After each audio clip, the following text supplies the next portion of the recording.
Chaque semaine, je soumets plusieurs faits d'actualité au regard décalé d'Amik Faljaoui. L'objectif est d'avoir une autre grille de lecture, sans langue de bois et avec une pointe d'impertinence. Au programme cette semaine, nous revenons sur un retour au Moyen-Âge de Donald Trump et son arrangement très inhabituel avec Nvidia et AMD. Nous parlerons également du record du bel vin. Un bel vin qui va bien. Est-ce une Belgique qui va bien? Pas si sûr. Nous parlerons des bourses qui vont de record en record et des marchés qui semblent peu inquiets malgré les soubresauts. Et puis nous terminerons avec l'arrivée de ChatGPT 5 et c'est quoi qui ont permis de révéler l'attachement parfois proche de la dépendance affective de certains de ses utilisateurs pour leur IA, un attachement qui pourrait peut-être mettre en péril les professions de coach et autres psychologues. Restez bien avec nous, c'est le regard décalé d'Amid Faljaoui. Bonjour Hamid. Bonjour Gaël. Alors, il y a un point d'actualité que j'ai vraiment envie d'aborder avec toi pour commencer ce podcast. C'est cet arrangement assez inhabituel de Donald Trump avec deux grosses boîtes américaines, quand même, Nvidia, AMD, et cette impression de retourner un peu au Moyen-Âge. Il y a presque du racket qui est en train de se passer, non? Oui, ça a fait sourire certaines personnes qui pensaient d'ailleurs que c'est une bonne chose, qu'on ait racketé de grosses multinationales, parce que je rappelle qu'AMD et Nvidia, c'est quand même 2 multinationales. Nvidia, c'est même la plus grande capitalisation boursière au monde. Elle fait plus de 4 000 milliards de dollars, comme tu le sais. Et donc, voir ces deux entreprises-là être rackettées, pour reprendre ton expression, de 15% par Donald Trump, même les gens qui n'aiment pas trop Donald Trump se disent, bah, finalement, c'est pas plus mal. Voilà, c'est bien fait pour ces vilains capitalistes. En fait, c'est pas très bon signe pour le capitalisme tout court, puisqu'on a l'impression que c'est une sorte de capitalisme d'État où ils viennent prélever comme ça leur dîme. Et tu as raison de faire allusion au Moyen-Âge, dans le sens où, pour ceux qui se souviennent encore de leur cours d'histoire du secondaire, bah, par exemple, quand tu étais Mais le paysan, Seigneur. exactement, le paysan avait une terre, mais qui n'était pas la sienne, qui appartenait au seigneur, et il avait le droit de la travailler et de vendre sa récolte, mais il devait payer celui qui avait l'accès, c'est-à-dire en fait le seigneur, le baron, le comte local, etc. Et donc on a l'impression qu'on revient là-dessus, sauf que tu as d'autres systèmes aussi où, par exemple, pour vendre tel ou tel produit, ça pouvait être évidemment des produits agricoles, pour entrer dans une ville, il fallait aussi payer un droit d'entrée. Et ici, si tu veux, le seigneur, ce serait quelque part Donald Trump, et puis le marché ou la ville dans laquelle tu peux entrer, c'est le marché chinois. Et donc Donald Trump dit, bon voilà, ça m'arrange pas tellement que vous fassiez des choses, où vous vendiez des produits quand même de haute technologie, donc supposés Notre sensibles. savoir-faire américain. Exactement. Mais alors, le moindre mal, c'est que je vous taxe quand même de 15%. Ce qui est dingue, parce que c'est pas un droit de douane, c'est pas une taxe, il y a rien. C'est un truc que je décide entre toi et moi, et en l'occurrence avec le patron de Nvidia ou d'AMD, sans doute dans le bureau ovale à Washington. Alors, c'est sûr que l'arrangement est vraiment inhabituel. Certains diront, bah, c'est peut-être un peu normal aussi que ces deux grosses boîtes puissent un peu contribuer finalement à l'effort américain et donc contribuent à l'économie américaine pour aller vendre à l'autre bout du monde. Mais moi, il y a un point qui pourrait me déranger quand même, c'est que j'ai l'impression qu'il y a Donald Trump s'immisce un peu quand même dans la stratégie d'entreprise là, et toutes les entreprises du coup ne sont plus logées à la même enseigne. Exactement, et c'est ça qui fait qu'on quitte le capitalisme tout court, où voilà, là, c'est une sorte de capitalisme de connivence entre les copains, les amis, on s'arrange, etc. Et puis, ça veut dire que tu ne sais pas si demain, tu veux attaquer tel ou tel marché. Parce que là, c'est la Chine. Demain, ça pourrait être l'Europe. Après-demain, c'est peut-être pour le marché du cloud. On disant, si tu veux rester sur le cloud, tu devras payer une certaine taxe. Et donc là, ça m'a fait penser beaucoup à cet économiste grec, Yanis Varoufakis, qui est en fait l'ancien ministre des Finances de la Grèce, tu sais, du temps où il y avait la crise sur la dette publique en 2010-2012. Alors, on le trouvait très à gauche et tout, mais ce type est assez brillant, et il a écrit un bouquin il n'y a pas tellement longtemps qui s'appelle Le techno-féodalisme, et il explique ça très très bien. En fait, ce qu'est en train de faire Donald Trump ici avec Nvidia, c'est c'est ce que fait aussi Apple. Par exemple, Apple, si tu veux être vu sur l'Apple Store, tu dois donner 30%. Et Apple, en fait, a quelques applis, mais tout le reste vient de développeurs extérieurs. Donc, en fait, Apple ne construit rien, ne fabrique rien. Enfin, je caricature à peine, mais donne le droit d'accès, le fameux portail. La même chose pour Amazon. Amazon ne fabrique pas les produits qu'il vend ou les services. Ce sont des gens qui viennent chez lui parce qu'il a une marketplace. et il prend une commission. Donc, de nouveau, c'est aussi un portail. Et donc, c'est ce qu'explique Yanis Varoufakis, c'est qu'on passe d'un capitalisme de marché où tu as des produits enfin, que tu produis, et puis tu vas vers un marché, et puis tu vends, et puis la différence, c'est ta marge, c'est le prix de vente, moins le coût de fabrication de tes produits. Et là, maintenant, non, on entre dans une économie de portail, de rentier. En fait, simplement parce que j'ai la porte d'entrée vers un marché, ici par exemple la Chine, ou vers Apple, ou vers Amazon, eh bien, tu es obligé de passer par moi. Et donc, moi, chaque fois, tu passes à la caisse. Mais business model, on peut encore le comprendre, Amazon ou Apple. Mais ici, on est en train de parler du président des États-Unis. Pour moi, il y a quand même là une anomalie. Enfin, est-ce que le président des États-Unis peut. Je sais que c'est un homme d'affaires au départ, mais normalement, il est plus censé avoir un pied dans chaque case. Oui, mais je pense que quand on lit la presse américaine, on comprend très, très bien que ce qu'il a envie de faire, c'est de terminer cette présidence, sauf s'il remplit pour une troisième, même si techniquement, normalement, c'est pas possible. Il veut surtout être très riche, hein. J'ai vu pas mal de papiers, on explique que là, je crois qu'il pèse 5-6 milliards de dollars, ce qui est quand même pas triste. Je pense que à force de côtoyer des patrons d'Amazon, de Tesla et autres, je pense qu'il vise les 100 ou 200 milliards, et il est en train de fabriquer sa propre marque. En fait, et on peut terminer sur ce sujet-là, en fait, il y avait les portails numériques auxquels j'ai fait allusion tout à l'heure, et lui, il vient de créer, avec cette taxe de 15%, le portail géopolitique. C'est une nouveauté. Ben voilà. Alors, AMD, Nvidia ont au départ bien réagi en bourse avec cette annonce pour finalement quand même faire un petit recul. Et ça me permet de faire un petit rebond, l'air de rien, sur cette bourse en général, qui malgré énormément de géopolitique, etc., c'est mon sentiment, se porte quand même pas trop mal, j'ai l'impression. Elle est résiliente. Elle est plus que résiliente. C'est assez incompréhensible, tu as tout à fait raison, c'est qu'il y a une euphorie boursière, même s'il y a eu évidemment, à un moment donné, des tâtonnements et même des reculs lorsque Trump s'est lancé dans sa guerre On commerciale. se souviendra du Liberation Day. Exactement, Liberation Day, qui n'a pas beaucoup libéré d'énergie positive, malheureusement. Et alors, pourquoi est-ce qu'il y a cette euphorie? Mais notamment parce que les investisseurs, et donc les marchés financiers, escomptent une baisse des taux d'intérêt de la Banque centrale américaine. Et ils attendent ça depuis très, très longtemps. Et alors, ils espèrent ça d'autant plus ici au mois de septembre, que les derniers chiffres de l'emploi ne sont... On est loin d'être dans une catastrophe, hein. En tout cas, ils sont mieux lotis que nous en Europe ou en Belgique en particulier, étaient moins bons que prévu. Et on se dit, bah voilà, donc l'économie est en train peut-être de commencer tout doucement à patiner. Et donc, on peut se compter sur une baisse des taux. Alors, pourquoi est-ce qu'une baisse des taux est positive pour la bourse? Simplement parce que les entreprises qui sont endettées, il y en a encore pas mal, elles voient les taux les taux, sans jeu de mots, se desserrer.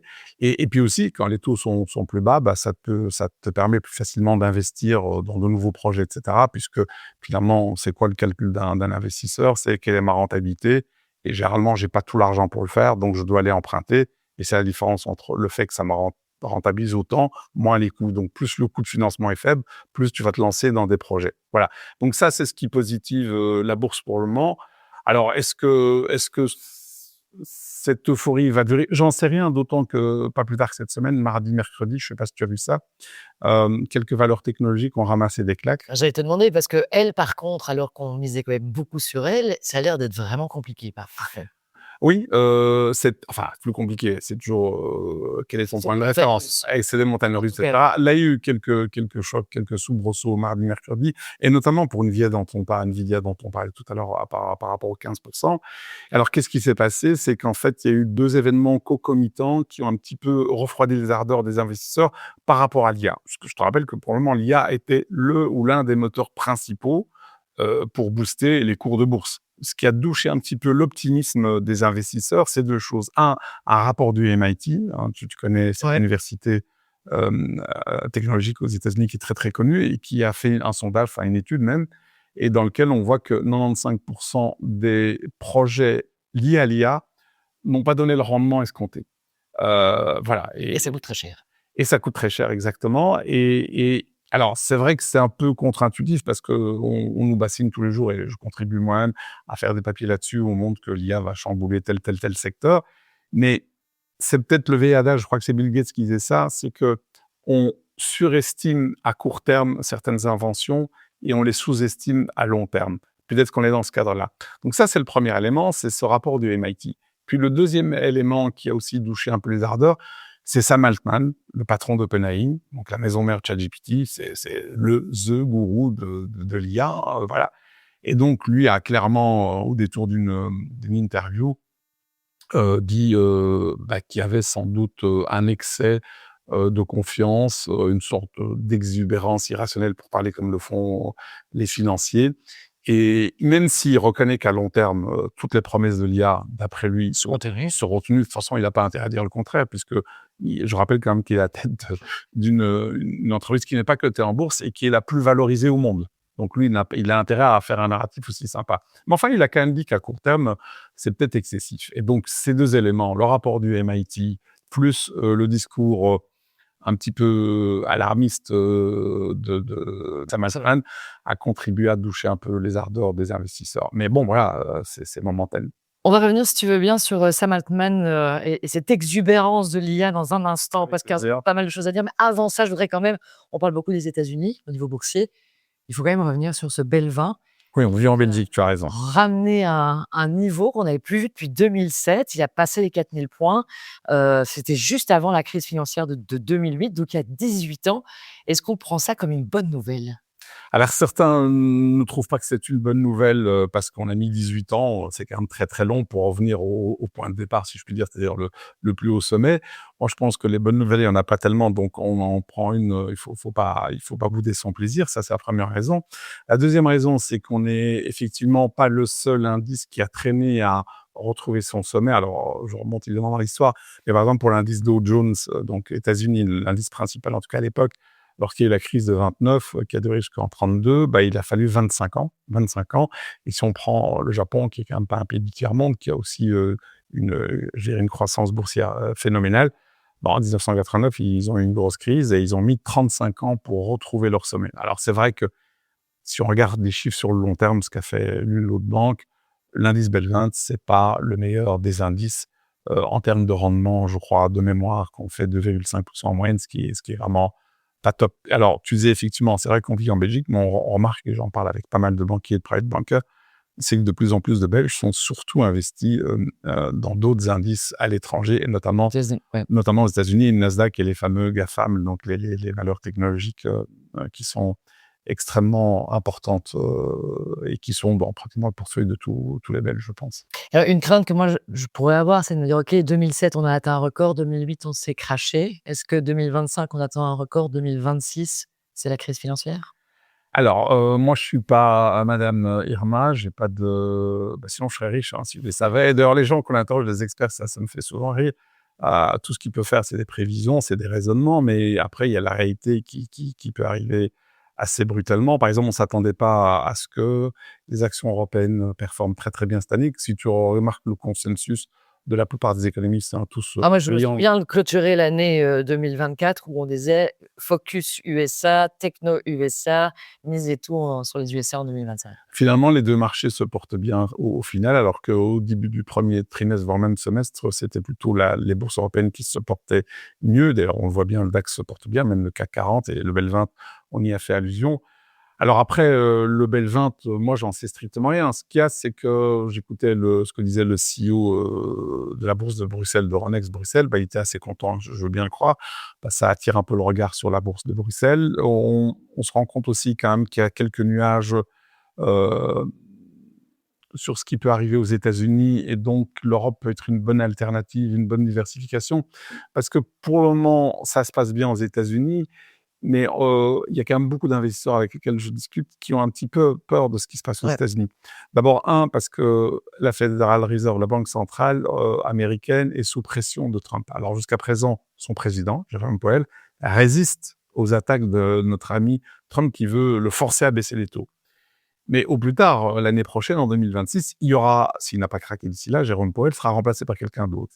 Et donc la question se pose, à partir du moment où on sait que Trump va nommer un ami à lui, Forcément. et que donc il y aura une sorte d'oreillette, on va lui dire tu fais ceci, tu fais cela, la crédibilité de la Fed, elle va chuter.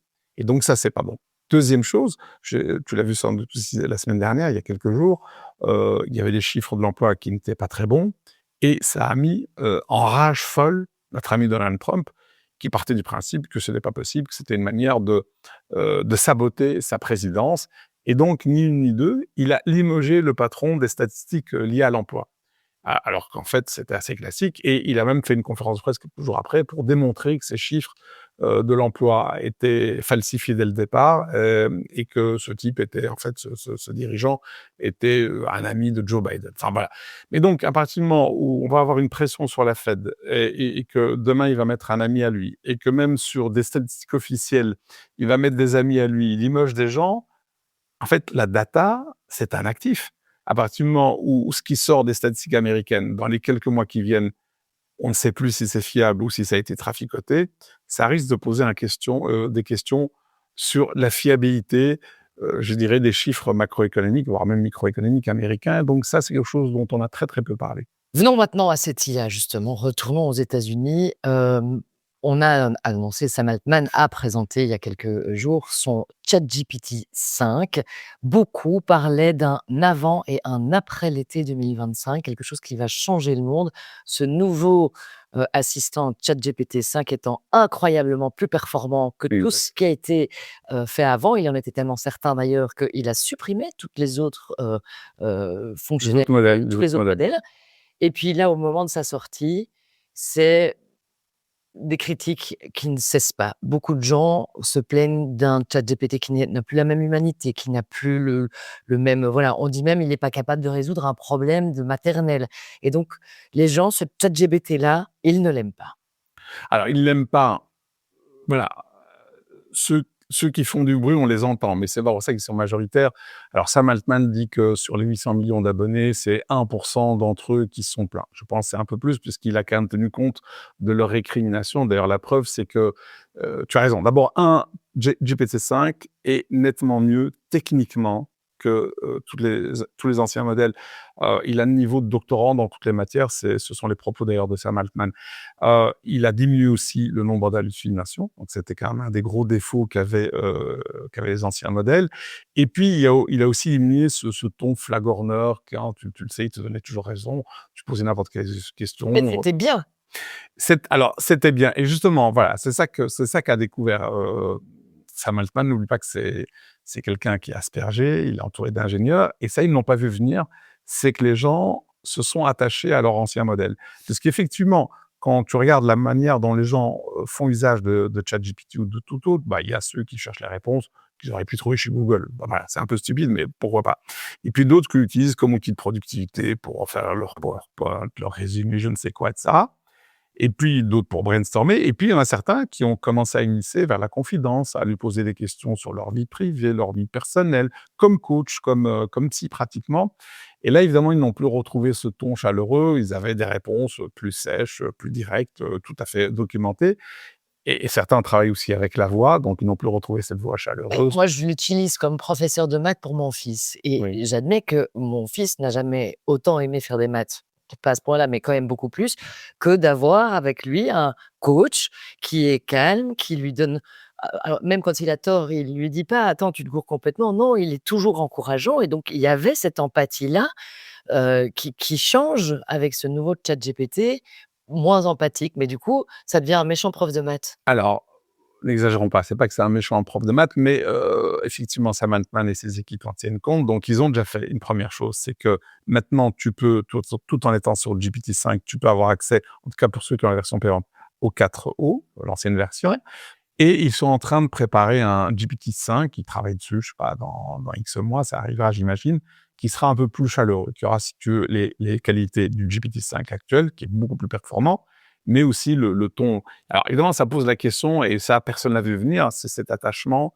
Mais pourquoi ont-ils changé le ton aussi, tu vois? Et ça, c'est voilà la question, moi, qui me u pour certains parlent d'une mise à jour régressive. C'est-à-dire il fait moins bien que le prédécesseur et est-ce qu'on peut se demander effectivement, est-ce que ça commençait pas à devenir un vrai problème de société d'avoir un humain qui s'attache et parfois à des niveaux bien plus importants que simplement un prof de maths, et qu'on a tenté de faire marche arrière par rapport à cet attachement à l'IA?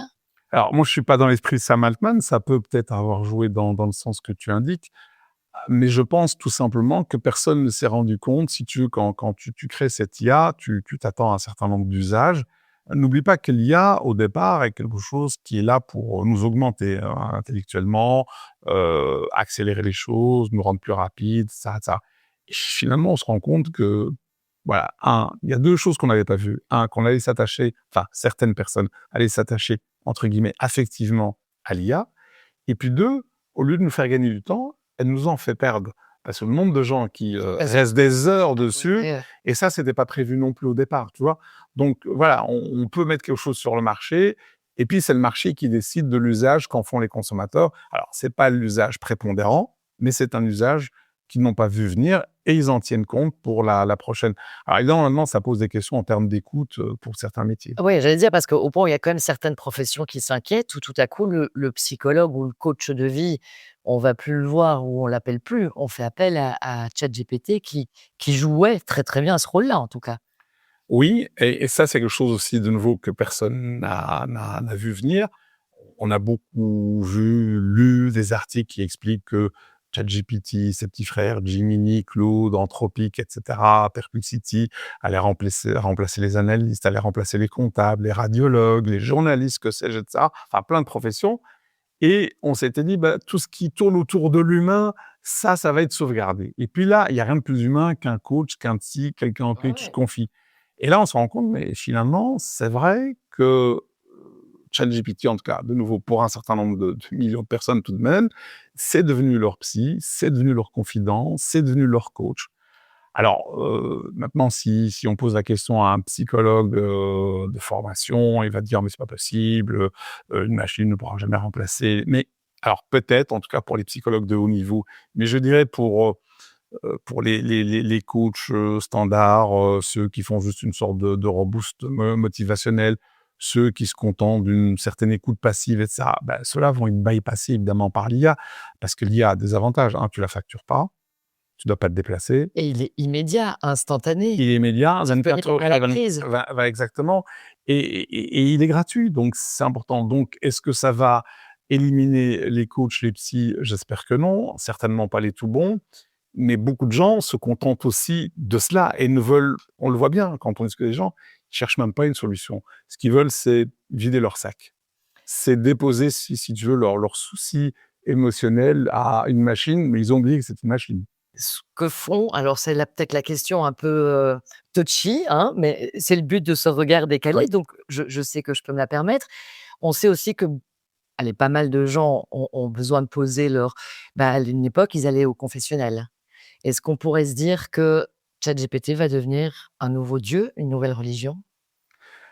Alors, ça en a des fois les attributs parce qu'il y a une forme de consolation, on est dans une quête, on cherche des réponses. Alors dans les religions, les réponses sont dans des livres, alors en tout cas pour les 3 religions monothéistes, la religion du livre. Alors la grande différence, c'est qu'il n'y a pas de transcendance, il y a pas d'un au-delà. Mais c'est vrai que ça peut panser certaines plaies à court terme, et puis dans la religion, on te dit, peut-être que les choses sont compliquées, peut-être certaines choses, tu arrives pas à les comprendre, mais fais-moi confiance, plus tard, c'est-à-dire, dans l'autre vie, tu trouveras ta réponse. Tandis que ChatGPT, c'est l'inverse, te donne la réponse à tes angoisses, à tes questions maintenant. Donc je pense pas que ça remplacera la religion, mais c'est vrai que dans des sociétés de plus en plus stressées, et notamment dans les grandes villes où les couples, quand même, explosent, où il y a de plus en plus, je crois que tout divorce en Belgique est de 70%, je pense de mémoire. Je crois que c'est le plus haut taux, en Europe. Bah, c'est un compagnon, et peut-être que tu vas voir des applis fleurir, companion as a service, donc voilà, je n'en sais rien, mais c'est là où on se rend compte que sur un simple sujet comme ça d'une adaptation de modèle, bah, ça ouvre des questions, philosophiques, énormes. Des questions dont on aura plus que probablement l'occasion de reparler au fil de ces épisodes. Merci beaucoup, Amil. Merci beaucoup, Gaël. Il va falloir refermer la porte de ce premier numéro du regard décalé d'Amil Fajoul. On se retrouve la semaine prochaine, Ilia. Avec très grand plaisir. Merci à toi. Merci.